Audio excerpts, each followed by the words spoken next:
ভাবুন তো, যদি আপনি এখন কোনো অফিসে বসে থাকেন, কম্পিউটার স্ক্রিনের দিকে তাকিয়ে ভাবছেন মুকেশ আম্বানি, রতন টাটা, বিজয় শেখর শর্মা, দীপিন্দর গোয়েল, পীযূষ বানসাল, অমন গুপ্তা, রিতেশ আগরওয়াল, নারায়ণ মূর্তি, এরা কিভাবে এত বড় বড় ব্যবসা তৈরি করে?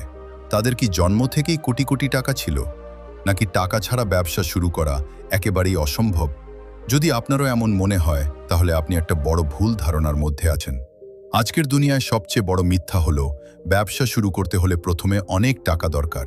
কিন্তু সত্যিটা একেবারেই আলাদা। কারণ যদি টাকাই ব্যবসার আসল মন্ত্র হতো, তাহলে ধীরুভাই আম্বানি, নারায়ণ মূর্তি আর ফ্লিপকার্টের প্রতিষ্ঠাতারা কখনোই তাদের এত বড় সাম্রাজ্য গড়ে তুলতে পারতেন না। এরা এমন কিছু করেছে যা খুব কম মানুষ বুঝতে পারে। তারা টাকা নয়, বরং লিভারেজ ব্যবহার করে ব্যবসা তৈরি করেছে। এটাকে রিসোর্সফুলনেসও বলা যায়, মানে নিজের টাকা না লাগিয়ে আপনার কাছে যে রিসোর্স আছে সেগুলোকে বুদ্ধি করে ব্যবহার করা। আর যদি কিছুই না থাকে, তাহলে অন্যদের রিসোর্স এবং সিস্টেম ব্যবহার করে নিজের ব্যবসা দাঁড় করানো। আজকের ভিডিওটা যদি আপনি শেষ পর্যন্ত দেখেন, তাহলে বুঝে যাবেন একটা ছোট মুদি দোকান চালানো মানুষ, রাস্তায় বাইক চালানো একজন মানুষ, বা রাস্তার ধারে ছোট চায়ের দোকান চালানো একজন সাধারণ মানুষও একদিন 100 কোটি টাকার ব্যবসা তৈরি করতে পারে। এটা কোনো সিনেমার গল্প নয়, বরং এটা সেই গোপন ফর্মুলা যেটা প্রায় সব সফল ভারতীয় উদ্যোক্তা ব্যবহার করেছেন। আর সবচেয়ে বড় কথা, এই ফর্মুলা যে কেউ ব্যবহার করতে পারে 1 টাকাও না লাগিয়ে। আজ আমি আপনাদের সেই লুকানো সিক্রেটগুলো বলবো, যেগুলো পৃথিবীর সবচেয়ে ধনী মানুষরা জানে। আর ভিডিওর শেষে আমি আপনাদের 4টা সহজ ও কার্যকর স্টেপ বলবো, যেগুলো ব্যবহার করে যে কেউ খুব দ্রুত নিজের ব্যবসাকে কোটি টাকায় নিয়ে যেতে পারে। বেশিরভাগ মানুষ ভাবে, আমার আগে টাকা দরকার, তারপর আমি ব্যবসা শুরু করব। কিন্তু সত্য হলো, আপনি যদি টাকা নিয়েও ব্যবসা শুরু করেন, কিন্তু আপনার কাছে যদি সঠিক স্ট্র্যাটেজি না থাকে, তাহলে খুব তাড়াতাড়ি আপনার ব্যবসা ডুবে যাবে।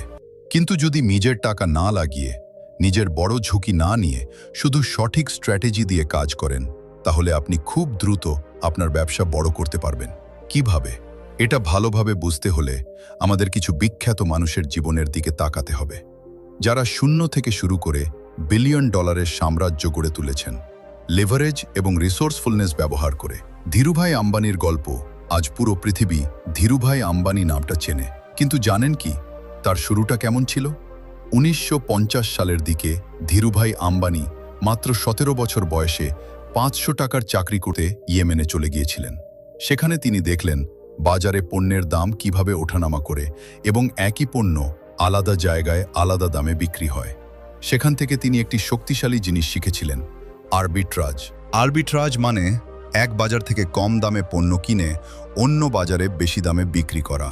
তিনি দেখলেন ইয়েমেনে পেট্রোল সস্তা আর ভারতে দাম বেশি, তাই তিনি সেখানে সস্তায় কিনে ভারতে বেশি দামে বিক্রি করতে শুরু করেন। এতে তিনি ভালো লাভ করতে লাগলেন।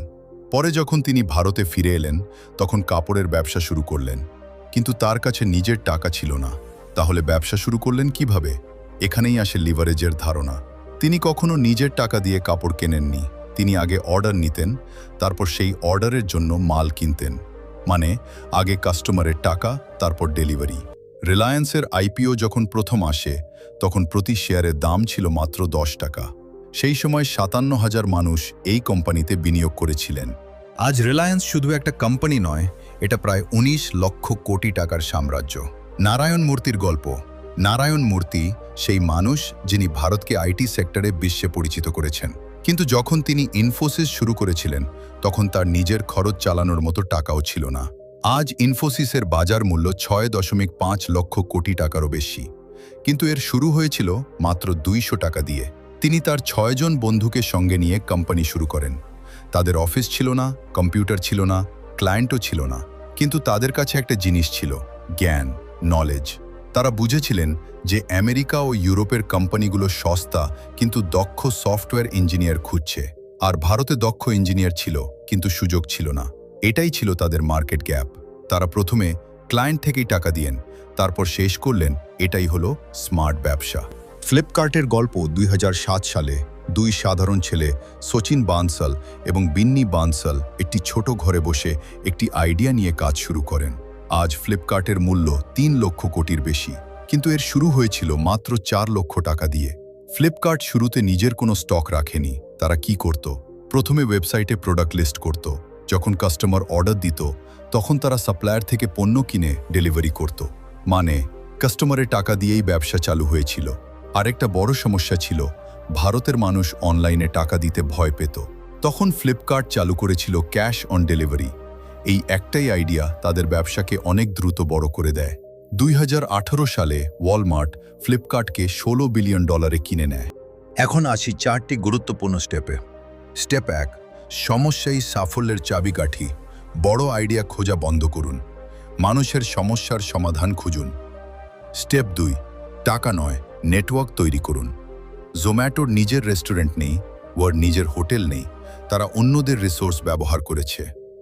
স্টেপ 3, ছোট থেকে শুরু করুন। একটা ক্লায়েন্ট নিন, তারপর 5টা, তারপর 1 লাখ, 10 লাখ, 1 কোটি, ধীরে ধীরে বড় করুন। স্টেপ 4, জ্ঞানের জন্য ক্ষুধার্ত থাকুন। বড় ব্যবসা করতে হলে আগে শিখতে হবে। ধীরুভাই আম্বানি শুরু করেছিলেন পেট্রোল পাম্পের সেলসম্যান হিসেবে। রতন টাটা শুরু করেছিলেন ফ্যাক্টরির শ্রমিকদের সঙ্গে কাজ করে। নারায়ণ মূর্তির প্রথম বেতন ছিল মাত্র 1000 টাকা। শেষে একটা কথা, আজ আমি আপনাকে সেই ফর্মুলা দিলাম যেটা ব্যবহার করে 0 থেকে 10 কোটি এবং 10 কোটি থেকে 100 কোটির ব্যবসা তৈরি করা যায়। এখন এটা আপনার উপর। আপনি কি শুধু শুনে ভুলে যাবেন নাকি নিজের জীবনে প্রয়োগ করবেন? যদি সত্যিই নিজের ব্যবসা শুরু করতে চান, কমেন্টে লিখুন, আমি প্রস্তুত। তো বন্ধুরা, আজকের ভিডিও থেকে যদি আপনি কিছু নতুন শিখে থাকেন তাহলে ভিডিওটিতে অবশ্যই একটা লাইক দিয়ে দিন। আর যদি আপনি চান এমনই মোটিভেশনাল ও ব্যবসা শেখার ভিডিও নিয়মিত দেখতে, তাহলে এখনই আমাদের চ্যানেলটি সাবস্ক্রাইব করুন এবং পাশের বেল আইকনটি অন করে দিন, যাতে পরবর্তী নতুন ভিডিও আপলোড হওয়ার সাথে সাথেই আপনার কাছে নোটিফিকেশন পৌঁছে যায়। এই ভিডিওটি আপনার সেই বন্ধুদের সাথেও শেয়ার করুন যারা জীবনে কিছু বড় করতে চায় বা নিজের ব্যবসা শুরু করার স্বপ্ন দেখে। ধন্যবাদ সবাইকে ভিডিওটি শেষ পর্যন্ত দেখার জন্য। আবার দেখা হবে পরের ভিডিওতে। ততক্ষণ পর্যন্ত ভালো থাকুন, সুস্থ থাকুন।